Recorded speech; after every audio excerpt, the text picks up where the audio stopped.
ડીસાના બજરંગનગર પાસે ભૂગર્ભ ગટરની ચેમ્બરો ઉભરાતા રાહદારી અને સ્થાનિકોને પરેશાની. ડીસા બજરંગનગર પાસે છેલ્લા 1 મહિનાથી ભૂગર્ભ ગટરની ચેમ્બરો ઉભરાતા રાહદારીઓ અને સ્થાનિકો મુકાઈ રહ્યા છે મુશ્કેલીમાં. ડીસા બજરંગનગર રોડ પર ભૂગર્ભ ગટરની ચેમ્બર ઉભરાઈ હોવા છતાં પાલિકાના સત્તાધીશોના આંખ આડા કાન. એક તરફ પાલિકા દ્વારા ભૂગર્ભ ગટરનો વેરો વસૂલ કરવામાં આવી રહ્યો છે તો બીજી બાજુ ભૂગર્ભ ગટરની ચેમ્બરોમાં સાફ સફાઈ કરાવી શકતા નથી. પાલિકાના એન્જિનિયર સહિત વોર્ડ નંબર 2ના ચૂંટાયેલા સભ્ય બજરંગનગર વિસ્તારમાં રહેતા હોવા છતાં ઉભરાતી ભૂગર્ભ ગટરની સમસ્યાને દૂર કરવામાં નિષ્ફળ સાબિત થયા. વોટ લેવા માટે ચૂંટણી સમયે બજરંગનગર વિસ્તારમાં બેઠક યોજાતી. અત્યારે સામાન્ય ભૂગર્ભ ગટરની સમસ્યાને દૂર કરવા ચૂંટાયેલા સભ્યો નિષ્ફળ સાબિત થયા. બ્યુરો રિપોર્ટ ભરત ઠક્કર, ડીસા બનાસકાંઠા.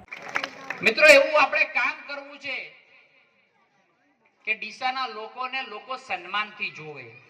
એવું કામ કરવું છે કે અહીંના કોર્પોરેટરને લોકો માન સન્માનથી જોવે. અત્યારે પણ જોવે છે, પણ એવી રીતે કામ કરવું છે કે દુનિયાના કોઈ પણ ખૂણેથી લોકો નગરનો કેવો વિકાસ હોય એ જોવા માટે અહીં ડીસા આવવો જોઈએ.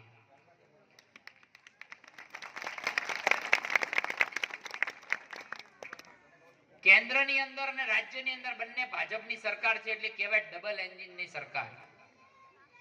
એમ ડીસા માટે પણ 2 એન્જિનની સરકાર છે. બીજું એન્જિન અહીં બેઠું છે. નગરપાલિકા સૌ સાથે રહીને કામ કરે તો દુનિયાને સારા સારા દર્શન કરવાનો પણ અવસર આપણને મળતો હોય છે. નગરપાલિકા દ્વારા જે કામો થતા હોય એ એવા અદ્ભુત કામ હોય છે કે આપણને પણ છાતી ગદગદ ફૂલે કે આ મારું શહેર છે. આવનારા સમયની અંદર પ્રત્યેક નાગરિકને એવો ગર્વ હશે કે આ ડીસા મેં બનાવ્યું છે. એવું આપણે સૌએ કામ કરવું છે. મિત્રો, એવું કહેવાય કે ગંગાજીમાં નાવાથી પવિત્ર થવાય. કેટલા લોકો ગંગાજી ગયેલા? બહેનોમાં ગંગાજી ગયા હોવા?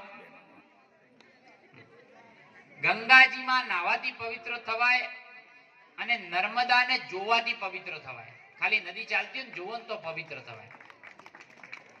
એ નર્મદા મૈયાને ડીસા શહેરના આપના આંગણે અને આપણા ઘરે લાવવાની જવાબદારી અમે બંને ઉઠાઈ છે.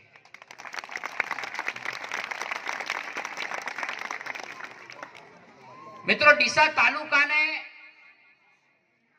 પાણીદાર તાલુકો બનાવવો છે.